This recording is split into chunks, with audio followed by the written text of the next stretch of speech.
After a rough start to the weekend for the Atlanta Braves, including some bad news on Spencer Strider, they bounce back. The offense finally gets going, and they split a four-game series on the road against the Philadelphia Phillies, getting themselves right back in contention in the NL East. We'll talk about all that, including the starting pitching update with Spencer Strider down for the rest of the regular season. We'll talk about that offense that finally got going and the return of Ronald Acuna Jr.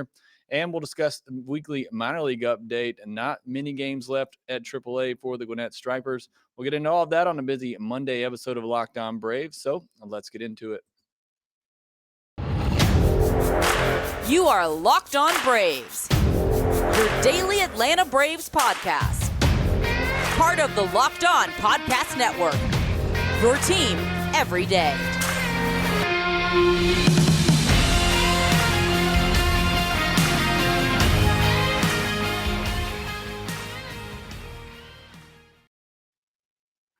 Hey, and welcome back to Locked On Braves, part of Locked On Sports Atlanta, where we cover your favorite Atlanta sports teams each and every day.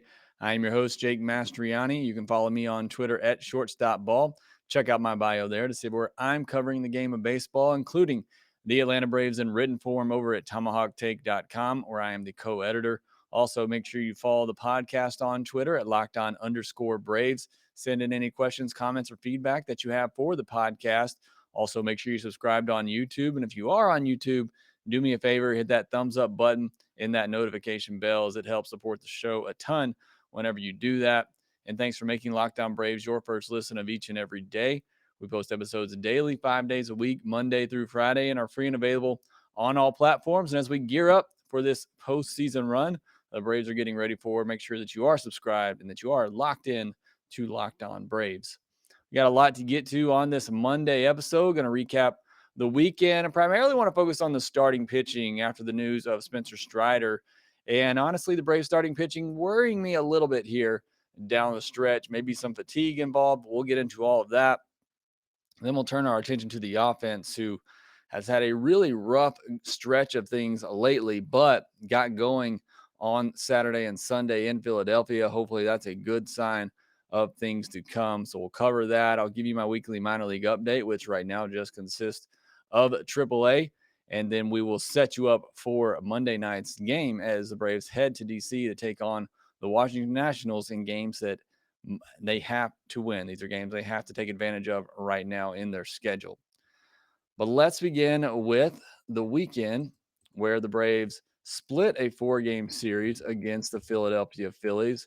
After losing the first 2 games, they bounce back and win the next 2, do so in dramatic fashion on Sunday in extra innings after a 2-hour-plus rain delay. I thought that was a very resilient game by the Atlanta Braves to come back and win that game. Had to come back multiple times in that game after taking an early lead. A rough start by Charlie Morton that we'll get into. But, overall on the weekend, you go on the road in Philadelphia, a Phillies team that's fighting for a postseason spot. You lose the first 2, you come back, win the next 2. Again, I think that shows some resiliency by this Braves team to pick themselves up off the mat, come back, split that 4-game series. So not what we wanted. Obviously, you want to win that series. Every game right now, as you know, is crucial for this Atlanta Braves team. But still, to be able to come back the way they did after losing those first 2 games, a narrow 1-0 win when you got your ace, or 1-0 loss when you got your ace on the mound, and then honestly just getting blown out on Friday night, come back, get a solid win on Saturday, and then a great win on Sunday in extra innings. Got to feel a little bit better about the Braves going forward. But I want to focus on the starting pitching here in this first segment because there was some unfortunate news on Saturday morning. The Braves found out that the oblique injury for Spencer Strider is a bit more significant than we originally thought, and he is now on the IL and will be shut down for the remainder of the regular season.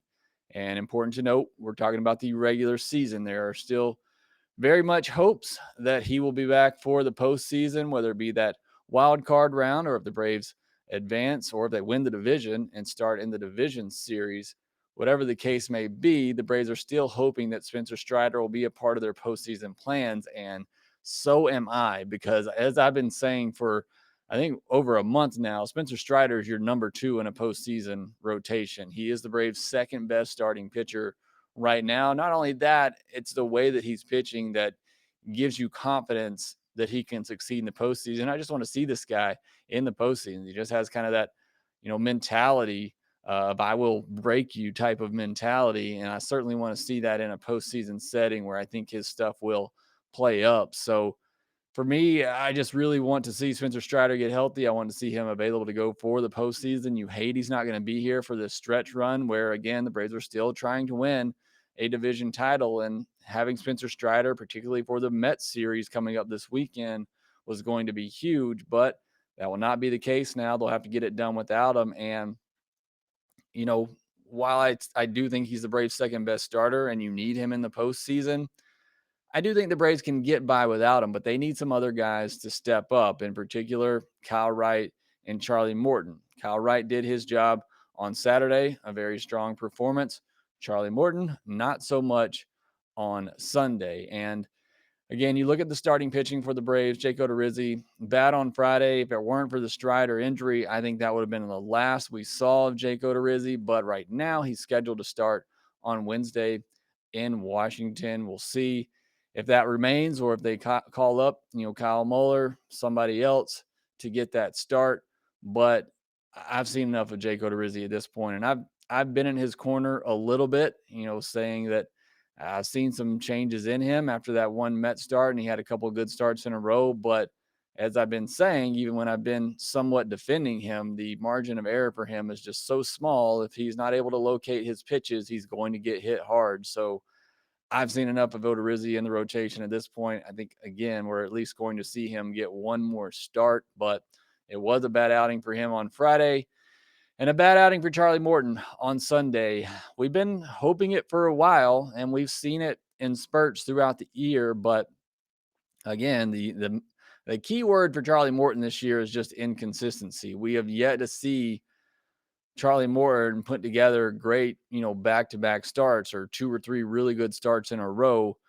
For a lot this season, it's been one step forward, one step back for Charlie Morton, one step forward, two steps back, especially here in September. It's been a really bad go of things for Charlie Morton. So Braves need him to get on track again, especially with the Strider news. Braves need him to be that guy, and hopefully he'll turn it on in the postseason where he has some great success. And again, the strikeout stuff that he has will play up. He got over 200 strikeouts on the year as well.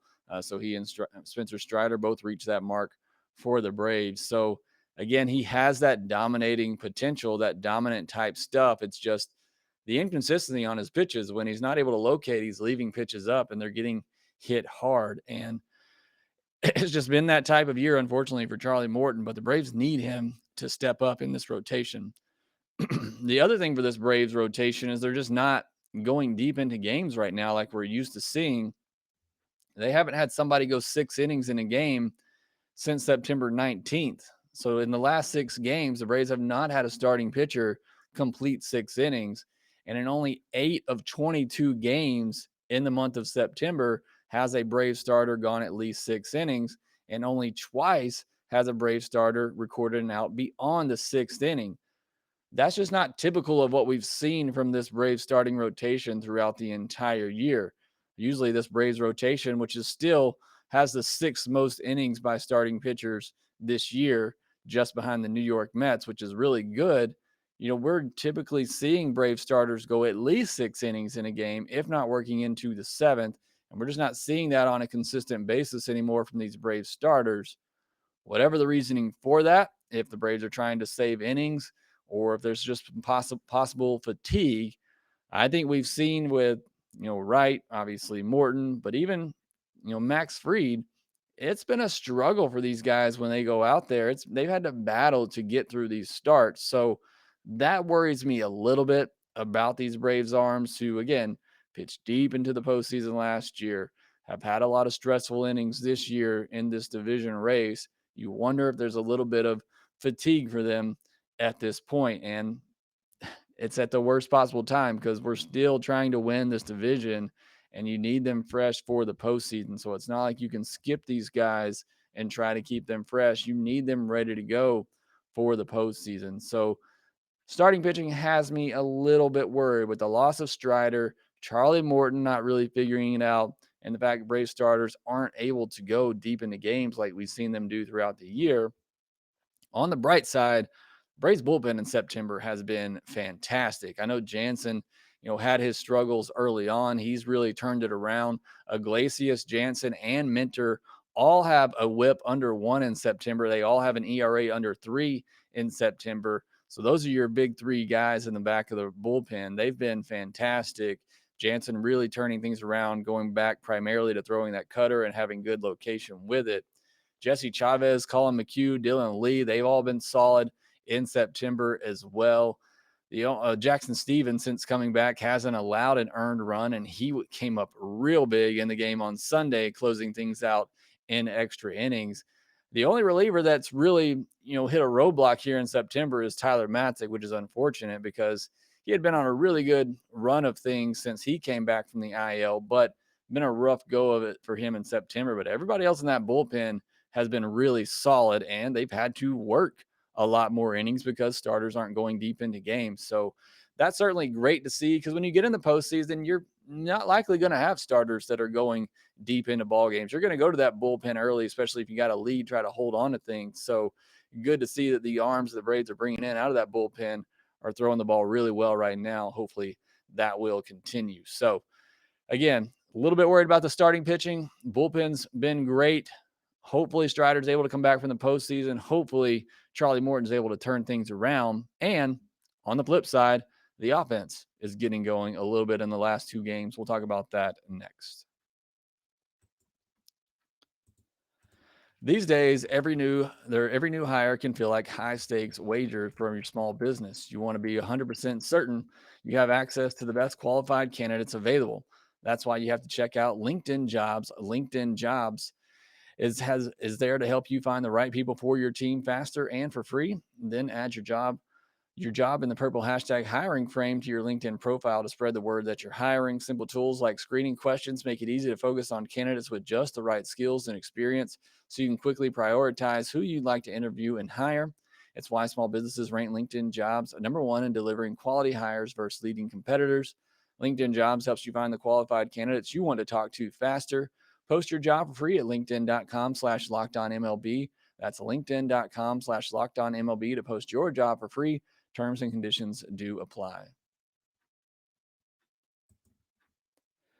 It had been a rough stretch for the Braves offense here recently, really for about a 12-game stretch. The Braves offense just didn't look like the Braves offense we're used to seeing. And that's really why the Braves lost the first two games of the series. Well, pitching was a big reason why they lost on Friday, but especially in the Thursday game, losing 1-0, offense just not getting going, didn't score in this series until the seventh inning on Friday night. But they got going on Saturday and Sunday, scored 6 runs on Saturday, 8 runs on Sunday, needed all 8 of those runs. And leading the charge is Dansby Swanson, who has been at the top of the lineup batting leadoff with Ronald out, which we'll talk about in a second. Dansby went 2 for 5 on Saturday, had an RBI, and then on Sunday was 3 for 6 with a run, 3 runs batted in, had a big home run in the 4th inning, a 2-run homer to center field that put the Braves back in front in that game, and what was a back and forth affair early on before the rain delay. And then also Michael Harris II. Look, I still wish they would split the Rookie of the Year, but he's certainly strengthening his case down the stretch here with Spencer Strider out for the rest of the season. Harris was 3 for 4 on Saturday with a run and 2 runs batted in.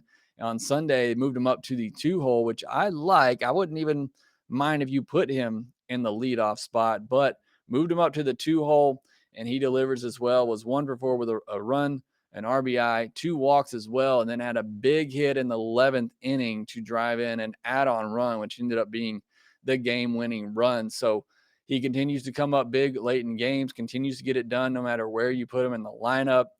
Again, it's truly incredible. I don't know how you pick between Michael Harris and Spencer Strider for Rookie of the Year. I wish you didn't have to. I wish you could give it to both of them, but certainly Michael Harris making a strong case and continuing to boost that resume here over the last couple of weeks.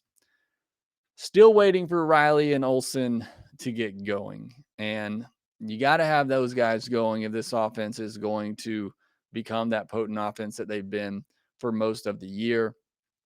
Riley did have 3 hits on Thursday in a loss. He had 2 hits on Friday in a loss. But in the last 2 games of the series, he goes 1 for 11 with 5 strikeouts.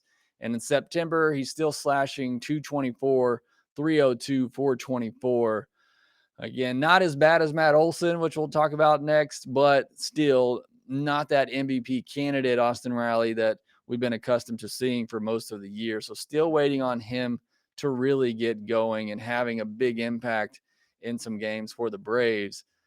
Olson did get a day off on Saturday. A lot of you have been asking for that. So he got an off day on Saturday, did come in defensively because, as you may have seen on Saturday, rough go of things a little bit for Austin Riley at first base that just didn't look comfortable, whether it was trying to turn a double play, fielding an easy ground ball that should have been an easy out that led to a run. So, again, I don't think Matt Olson has been the gold glover over there that we all were expecting, but you certainly see there's a bit of a drop off defensively at first base when Matt Olson is not over there. So he did enter that game late for defensive purposes, but didn't get in at bat on Saturday. He went just 1 for 4 on Sunday, 3 more strikeouts. He was 2 for 13 in the series with 6 strikeouts, had 2 3 strikeout games. He's slashing just 117, 209, 182 in the month of September. So we'll see if that mental day off for Matt Olson pays off in the end if he gets things going. Again, I don't see what a day off at this point really does in the season. The guy just has to work through it. He's going to have to figure it out, and the Braves need him to figure it out. We'll see what Snitker continues to do with him in the lineup. He continues to bat him down, fifth, sixth in the order, kind of take some pressure off of him, see if that can get him going. But still waiting really on Riley and Olson to get going down the stretch here. And then I mentioned Ronald Acuna Jr. didn't start all weekend, but did come into the game on Sunday late and had a huge impact, as you might expect from one of the best players in the league. Came in a pinch hit situation earlier in the game and drew an intentional walk to load the bases, which set up a wild pitch that tied the game. So you see his impact there. And then later in the game, the 11th inning, on an 0-2 pitch, he shoots the ball up the middle to drive in the go-ahead run in the 11th inning. So again, doesn't start all weekend, comes in, has an immediate impact at the plate. But for me, it's defensively where you see a big loss with Ronald Acuna Jr.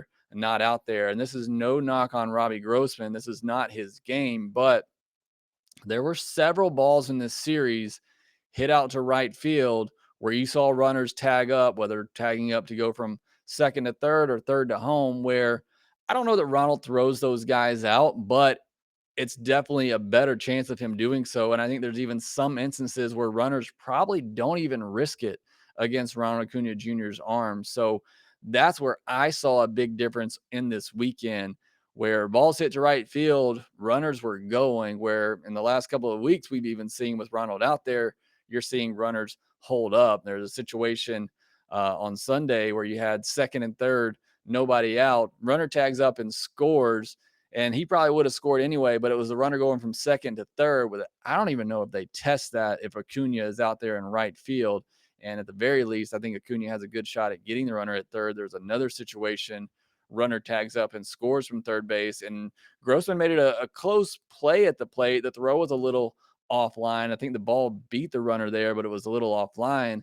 Again, if Acuna is out there, a much better chance of throwing that runner out. So, yes, I want Ronald back because I want his bat in the lineup and his speed at the top of the order. But for me, it's also just defensively what he brings in terms of his speed and range, but the arm that he shows that he has that can just completely shut down base runners from even attempting to take an extra base on a ball hit to right field. That to me is where I saw a huge difference over the weekend without Acuna out there. Now, it is certainly great that he did enter that game and that he stayed in the game defensively. I think that bodes well for him going forward. We'll see what happens on Monday if the Braves put him back out there. They have him in at the DH spot. I'm sure they're trying to be cautious with him because, just like with Strider, you want Acuna ready for the postseason. You want him fresh. You want him playing at 100% in the postseason. And hopefully that's what these days off will lead to. We saw what happened when he was in that DH spot for a while, and then you put him back out in right field and the impact he was having there defensively and really was starting to get going with the bat, showing that MVP type potential that he has. So hopefully we get that from Ronald Acuna Jr. when he is ready to come back, and hopefully he can remain healthy for the rest of the regular season and the postseason, because the Braves certainly need the bat. They need his arm. They need his defense out there every day patrolling right field for the Atlanta Braves. All right, next we'll turn our attention to the weekly minor league update, and just a few more games left at AAA for the Gwinnett Stripers, and then we'll set you up for Monday's game, where Bryce Elder looking to make another big start for the Atlanta Braves here down the stretch.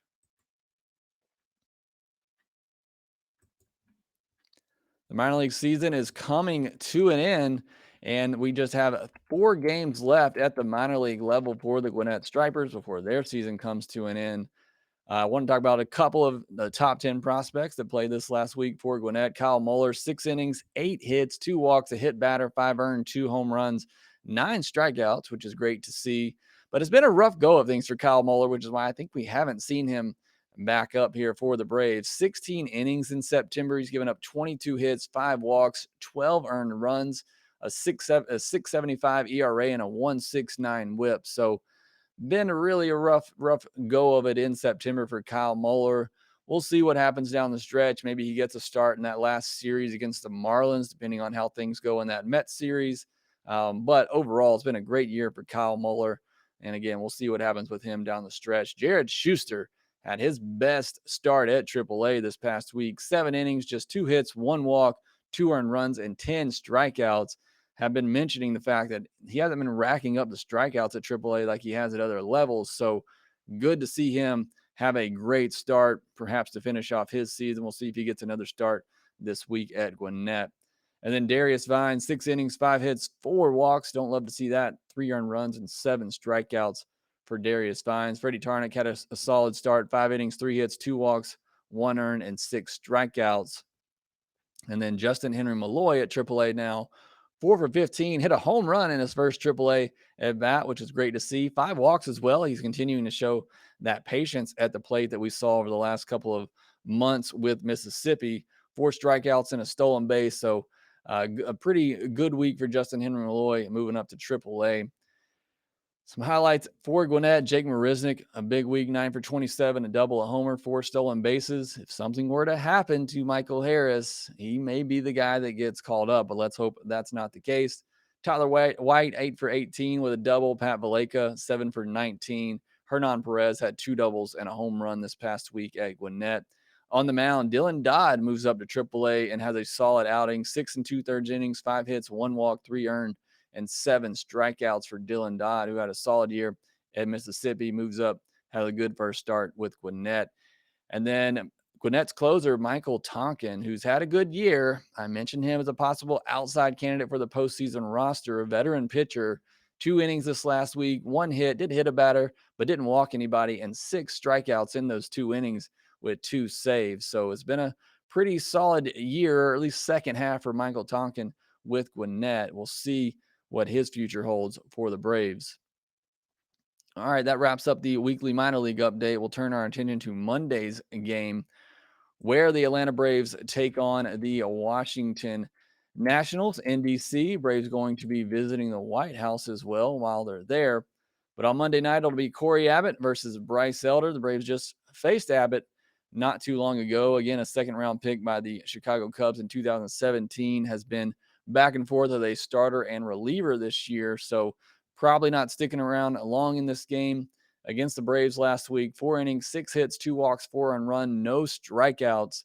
So love to see that, where the Braves facing a guy they don't strike out against. They had 17 strikeouts on Sunday. So hopefully they can get to Corey Abbott again, knock him out of this game early, and put up a crooked number.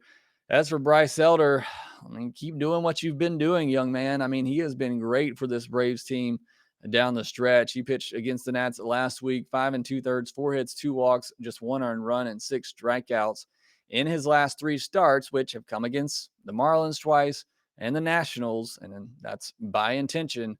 18 2/3 innings, just 9 hits allowed. He has walked 7 batters, but just 2 earned runs and 22 strikeouts. So again, and I've said this always with Bryce Elder, the stuff is there. His pitches, He has 4 pitches that move all over the place, which is why he's so hard to hit. But got to be able to command those pitches, try to limit those walks a little bit. But just need a solid start out of Bryce Elder. Hopefully the offense gets going. Again, you can't be looking ahead to that Mets series. You have to win all 3 of these games. Honestly, going forward, the Braves can maybe afford to lose 1, 2 games at most. And I honestly think they have to sweep that Mets series if they're going to win this division. So we've been talking about it. The margin for error is very thin right now.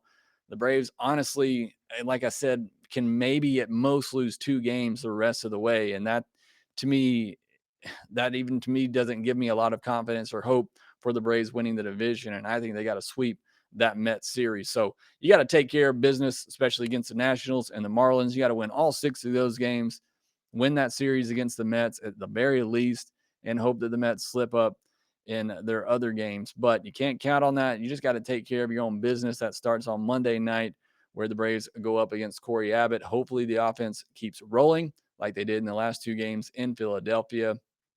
Mets are off on Monday night, so you got a chance to pick up a half game and move back to just 1 game back in the NL East. So big game for the Atlanta Braves, as all of them are down the stretch here. Hopefully get a good performance from Bryce Elder. And again, the biggest thing for me, hopefully that offense continues to score, put this game away early, take the pressure off the Braves pitching staff, and get a stress-free win on Monday night and gain a half game on the New York Mets.